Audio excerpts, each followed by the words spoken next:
ನೋಡಬಹುದು ವೀಕ್ಷಕರೇ ನಮ್ಮ ಸ್ಕ್ರೀನ್ ಅಲ್ಲಿ, ನಮ್ಮ ಸ್ಕ್ರೀನ್ ನ ಮೇಲ್ಭಾಗದಲ್ಲಿ Tamil Nadu DMK, AIADMK and Vijay. ಇನ್ನು ನಮ್ಮ ಸ್ಕ್ರೀನ್ ನ ಎಡಭಾಗದಲ್ಲಿ ದಾವಣಗೆರೆ, ಶ್ರುತಿ ಇದ್ದಾರೆ, ಅವ್ರ ಆಚೆಗೆ ದಾವಣಗೆರೆ ಸೇರಿದಂತೆ ಫ್ಲಿಪ್ ಆಗ್ತಾ ಇದೆ Bagalkot. So by election Davanagere ಮತ್ತು ಬಾಗಲಕೋಟೆಯ ಒಂದು ರಿಸಲ್ಟ್ ಬರೋದಕ್ಕೆ ಆರಂಭ ಆಗುತ್ತೆ, ಇನ್ನೇನು ಕ್ಷಣಗಳನ್ನೇ ಆರಂಭ ಆಗಿದೆ. ಇನ್ನು ನನ್ನ ಬಲಭಾಗದಲ್ಲಿ Paschima Bangala very very important. So Paschima Bangala, ಇನ್ನು ಕೆಳಭಾಗದಲ್ಲಿ ಅಸ್ಸಾಂ ಮತ್ತು ಪುದುಚೇರಿ, ರೈಟ್ ಅಲ್ಲಿ ಕೇರಳ ಮತ್ತು ಬಾಗಲಕೋಟೆ ಫ್ಲಿಪ್ ಆಗ್ತಾ ಇರುತ್ತೆ. ಸೊ ದಿಸ್ ಈಸ್ ಅವರ್ ಏನು ಸ್ಕ್ರೀನ್. ಸೊ ಈ ಸ್ಕ್ರೀನ್ ಅಲ್ಲಿ ನೀವು ಇನ್ನೇನು ಕೆಲವೇ ಕ್ಷಣಗಳಿಂದ ನಂಬರ್ಸ್ ಗಳ ಆಟವನ್ನ ನೋಡ್ತಾ ಹೋಗ್ತೀರಾ. ಈ ನಂಬರ್ಸ್ ಆಟ ಬಹಳಷ್ಟು ರಾಜ್ಯಗಳ ಭವಿಷ್ಯವನ್ನ ನಿರ್ಧಾರ ಮಾಡುವಂತಹ ಆಟ. ಸೊ ಹೀಗಾಗಿ ಎಸ್, ಕಂಟಿನ್ಯೂ ಮಾಡಿ. ಎಕ್ಸಾಕ್ಟ್ಲಿ ಏನ್ ಫಲಿತಾಂಶ ಬರುತ್ತೆ ಆ ಅಂಕಿ ಅಂಶವನ್ನ ಒಂದೇ ಸ್ಕ್ರೀನ್ ಅಲ್ಲಿ ನೋಡ್ತಾ ಹೋಗಬಹುದು ಅಂತ. ಈ ಬಗ್ಗೆ ಮತ್ತಷ್ಟು ಡೀಟೇಲ್ಸ್ ಅನ್ನ ಪಡ್ಕೊಳ್ಳೋಣ. ಎಡಿಟರ್ ಸತೀಶ್ ಆಂಜನಪ್ಪ ನೇರ ಸಂಪರ್ಕದಲ್ಲಿ ಜಾಯಿನ್ ಆಗ್ತಿದ್ದಾರೆ ನ್ಯೂಸ್ ಡೆಸ್ಕ್ ಇಂದ. ಸತೀಶ್, ಒಂದು ಕೌಂಟ್ ಡೌನ್ ಪ್ರಾರಂಭ ಆಗಿದೆ, ಸರಿಯಾಗಿ 8 ಗಂಟೆಗೆ ಕೌಂಟಿಂಗ್ ಪ್ರಾರಂಭ ಆಗುತ್ತೆ. ಪಂಚ ರಾಜ್ಯಗಳ ಫಲಿತಾಂಶ ಇಡೀ ದೇಶಕ್ಕೆ ಇಂಪಾರ್ಟೆಂಟ್. ನಮ್ಮ ರಾಜ್ಯದವರಿಗೆ 2 ಕ್ಷೇತ್ರಗಳಲ್ಲಿ ಏನಾಗುತ್ತೆ ಅಂತ, ಜೊತೆಗೆ ನೀವು ಆಗ್ಲೇ ಡೆಸ್ಕ್ ವಿಚಾರಕ್ಕೆ ಸಂಬಂಧಪಟ್ಟಂತೆ ಎಕ್ಸ್ಪ್ಲೇನ್ ಮಾಡ್ತಾ ಇದ್ದೀವಿ, ನಾವು ಹೆಂಗ್ ಸಿದ್ಧರಾಗಿದ್ದೀವಿ ಅಂತ. ಸೊ ಎಕ್ಸ್ಪ್ಲೇನ್ ಮಾಡ್ತಾ ಹೋಗೋದಾದ್ರೆ. ಎಸ್ ಶ್ರುತಿ, ಬೆಳಗ್ಗೆ 6 ಗಂಟೆಯಿಂದ ನಿರಂತರವಾಗಿ ನಾವು ಲೈವ್ ಕೊಡ್ತಾ ಇದ್ದೀವಿ, ಬೇರೆ ಬೇರೆ ರಾಜ್ಯಗಳ ಅಪ್ಡೇಟ್ಸ್ ಕೊಡ್ತಾ ಇದ್ದೀವಿ. ಈಗಾಗಲೇ ಎಕ್ಸಿಟ್ ಪೋಲ್ಸ್ ಅಲ್ಲಿ ಬೇರೆ ಬೇರೆ ವಿಭಿನ್ನ ರೀತಿಯಂತ ಎಕ್ಸಿಟ್ ಪೋಲ್ಸ್ ಅನ್ನು ನೋಡಿದ್ದೀವಿ. ಸೊ ಎಲ್ಲ ರೀತಿಯ 8 ಗಂಟೆಯಿಂದ ಏನು ಫಲಿತಾಂಶ ಶುರುವಾಗುತ್ತೆ 5 ರಾಜ್ಯಗಳ ಜೊತೆಗೆ ನಮ್ಮ ದಾವಣಗೆರೆ ಮತ್ತೆ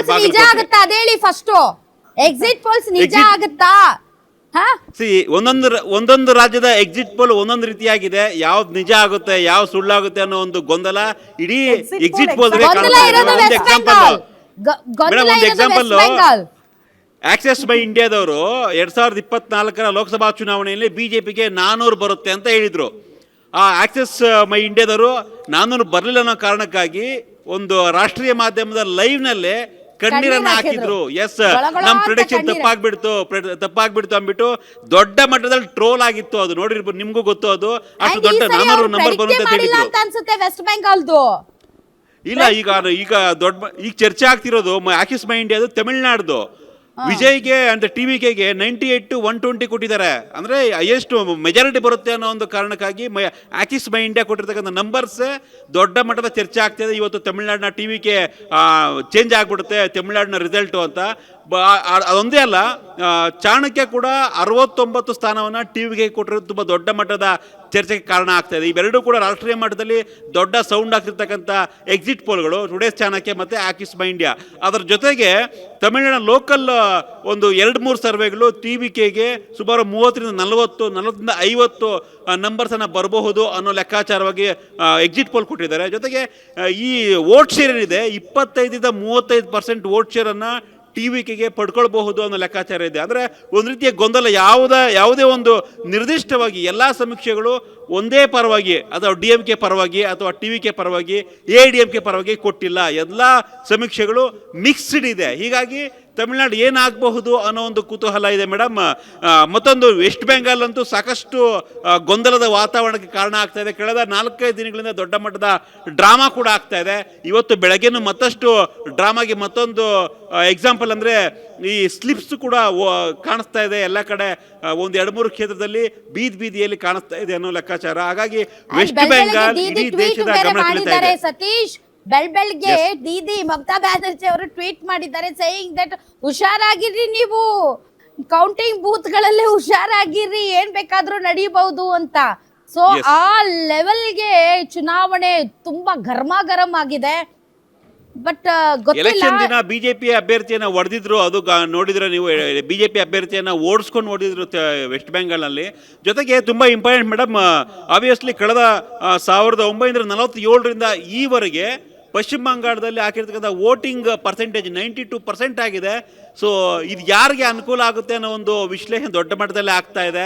ಕಂಪೇರ್ ಟು ಲಾಸ್ಟ್ ಎಲೆಕ್ಷನ್ಸ್ ಆಗಿರ್ಬೋದು ಅಥವಾ ಈಗಿನ ಎಲೆಕ್ಷನ್ಸ್ ಆಗಿರ್ಬೋದು, 92% ವೋಟ್ ಶೇರ್ ಆಗಿರೋದು ಫಸ್ಟ್ ಟೈಮ್ ಇನ್ ಇಂಡಿಯಾ ಅಷ್ಟು ಯೂಜ್ ಪೋಲಿಂಗ್ ಆಗಿದೆ. ಸೊ ಇದು ಬಿ ಜೆ ಪಿಗೆ ವರದಾನನ ಅಥವಾ ಟಿ ಎಮ್ ಸಿಗೆ ವರದಾನನ ಅಥವಾ ಇಷ್ಟು ದಿನ ದೊಡ್ಡ ಮಟ್ಟದ ಗಲಾಟೆಗಳಾಗ್ತಾ ಇತ್ತು ಪಶ್ಚಿಮ ಬಂಗಾಳದಲ್ಲಿ, ಸಾವು ನೋವು ಸಂಭವಿಸ್ತಾ ಇತ್ತು. For the first time West Bengal ಚುನಾವಣಾ ಹಿಸ್ಟ್ರಿಯಲ್ಲಿ ಒಂದು ಸಾವು ಈ ಬಾರಿ ಆಗಿಲ್ಲ ಅನ್ನೋದು ಒಂದು ಗುಡ್ ನ್ಯೂಸು. ಯಾವುದೇ ರೀತಿಯ ಸಾವಿನ ವರದಿ ಆಗಿಲ್ಲ ಈ ಬಾರಿ ಎಲೆಕ್ಷನ್ಸಲ್ಲಿ. ಅಷ್ಟು ನೀಟಾಗಿ ಎಲೆಕ್ಷನ್ ಆಗಿದೆ ಅನ್ನೋ ಒಂದು ಸಂತೋಷ ಒಂದು ಕಡೆ. ಇದು ಎಲ್ಲ ಒಂದು ಕಡೆ ಪೋಲಿಂಗ್ ಬೂತ್ನ 92% ಆಗಿದೆ. ಹಿಂದೂ ಮತದಾರರು ಈ ಬಾರಿ ಜಾಸ್ತಿ ಸಂಖ್ಯೆಯಲ್ಲಿ ವೋಟ್ ಹಾಕಿದ್ದಾರೆ ಅನ್ನೋ ಒಂದು ಚರ್ಚೆ ಕೂಡ ಆಗ್ತಾ ಇದೆ. ಮತ್ತೊಂದು ಕಡೆ SIR ಭಯದಿಂದಾಗಿ ಎಲ್ಲರೂ ಕೂಡ ವೋಟ್ ಹಾಕಿದ್ದಾರೆ ಅನ್ನೋ ಚರ್ಚೆ. ಇದು ಟಿ ಎಮ್ ಸಿಗೆ ವರದಾನನ ಅಥವಾ ಬಿ ಜೆ ಪಿಗೆ ವರದಾನನ ಅನ್ನೋದು ಯಾರೋ ನಿರ್ಧಾರ ಮಾಡೋಕ್ಕೆ ಸಾಧ್ಯ ಆಗ್ತಿಲ್ಲ ಈ ಕ್ಷಣಕ್ಕೆ. ಎಕ್ಸಿಟ್ ಪೋಲ್ಸ್ ಆಗಿರ್ಬೋದು, ಎಕ್ಸಿಟ್ ಪೋಲ್ಸು ಅಷ್ಟೇ ಒಂದು 2-3 exit poles B J P ಪರವಾಗಿ, ಅದೇ ಪ್ರಮಾಣದಲ್ಲಿ ಟಿ ಎಮ್ ಸಿ ಪರವಾಗಿ ಕೊಟ್ಟಿರೋದ್ರಿಂದ ವೆಸ್ಟ್ ಬೆಂಗಾಲ್ ಫಲಿತಾಂಶ ನಿರ್ದಿಷ್ಟವಾಗಿ ಈ ಥರ ಆಗ್ಬಿಡುತ್ತೆ ಅಂತ ಪ್ರೆಡಿಕ್ಟ್ ಮಾಡೋಕ್ಕೆ ಸಾಧ್ಯನೇ ಇಲ್ಲ. ಅಲ್ಲಿ ಕಾಂಗ್ರೆಸ್ ಆಟಕ್ಕೂಟ ಲೆಕ್ಕಕ್ಕಿಲ್ಲ ಅನ್ನೋ ಥರ ಆಗಿದೆ. ಎಡಪಕ್ಷದಲ್ಲೂ ಕೂಡ ಅಷ್ಟು ದೊಡ್ಡ ಮಟ್ಟದ ಇಂಪ್ಯಾಕ್ಟ್ ಆಗಲ್ಲ. Only T M C versus B J P. ಹೀಗಾಗಿ ಏನಾಗಬಹುದು ಅನ್ನೋದು 8 ಗಂಟೆ ಮೇಲೆ ಆ ಒಂದು ಕುತೂಹಲಕ್ಕೆ ನಮಗೆಲ್ಲರಿಗೂ ಉತ್ತರ ಸಿಗಬಹುದು ಮೇಡಮ್. Exactly, S. ಇನ್ನು ನಾವು TVK ವಿ ಫ್ಯಾಕ್ಟರ್ ಬಗ್ಗೆ ಮಾತಾಡ್ತಾ ಇದ್ವಿ. ನಾವು ನೀವು ಬಹಳಷ್ಟು ಎಲೆಕ್ಷನ್ಸ್ ನೋಡಿದೀವಿ ಸತೀಶ್. ಬಟ್ ಇದೇನಿದು ಅಂದ್ರೆ ಬಿಹಾರದ ಪ್ರಶಾಂತ್ ಕಿಶೋರ್ಗೂ ಜನಸ್ವರಾಜ್ ಪಾರ್ಟಿಗೂ ಮತ್ತು ವಿಜಯ್ಗೂ ಏನ್ ಡಿಫ್ರೆನ್ಸ್ ಅಂತೀರಾ? ಅಂದ್ರೆ ವಿಜಯ್ ಇಸ್ ಡೆಫಿನೆಟ್ಲಿ ಆ ಸ್ಟಾರ್ ಫ್ಯಾಂಟಸಿ ಅನ್ನೋದು ತಮಿಳ್ನಾಡಿಗಿಂತ ಸಮೂಹ ಸನ್ನಿ ಅನ್ನೋದು ನೀವು ಬೇರೆ ಎಲ್ಲಾ ರಾಜ್ಯಗಳಲ್ಲಿ ನೋಡೋದಕ್ಕೆ ಸಿಗೋದಿಲ್ಲ. ಅಷ್ಟರ ಮಟ್ಟಿಗೆ ಅಲ್ಲಿ ಫ್ಯಾನ್ ಫ್ಯಾಂಟಸಿ ಮತ್ತು ವ್ಯಕ್ತಿ ಪೂಜೆ ಅನ್ನೋದು ತುಂಬಾ ಪೀಕ್ ಲೆವೆಲ್ಗಿರುತ್ತೆ. ಬಟ್ ಕಂಪ್ಯಾರಿಟಿವ್ಲಿ ನಮ್ ಪ್ರಶಾಂತ್ ಕಿಶೋರ್ಗೂ ಮತ್ತು ವಿಜಯ್ಗೂ ಇರುವಂತಹ ವ್ಯತ್ಯಾಸ ಏನು?